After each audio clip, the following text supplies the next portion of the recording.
ఏం కనబడుతుంది అని అడిగినప్పుడు ఎండిపోయి ఉన్న ఎముకలు కనబడుతున్నాయి అని అన్నాడు. యెహెజ్కేలు ఈ కేవలం ఎండిపోయిన ఎముకలే అన్నప్పుడు ప్రభు అన్నాడు, ఈ ఎండిపోయిన ఎముకలు బ్రతకగలవా? హల్లెలూయా. ఎక్కడైనా ఒక జంతువు ఎముకలు మనం చూస్తూ ఉంటాం, మనుషుల ఎముకలు అంటే తొందర దొరకవు మనకి, ఎందుకంటే వాళ్ళకి ముందు కప్పెట్టడం జరుగుతుంది. ఎండిపోయిన ఎముకలు మనం చూడాలంటే జంతువులే చూస్తాం చాలా వరకు, అవునా? ఆ జంతువులు ఎండిపోయిన ఎముకలు తిరిగి ఎత్తుకోగలవండి?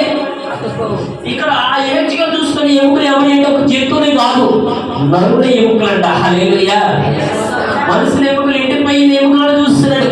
ప్రభు అంటాడు, తిరిగి ఎత్తుకోగలవా యెహెజ్కేలు అంటే, ప్రభుతో యెహెజ్కేలు అంటున్న మాట ఏంటంటే, ప్రభువా అది నీకే తెలియదు. హల్లెలూయా. అంటే అర్థం ఏంటి? నువ్వు వాటిని వెంటబడితే ఎండిపోతాయి, నువ్వు బ్రతుకు అని ఆజ్ఞాపిస్తే నీ బ్రతుకుతాయి. హల్లెలూయా.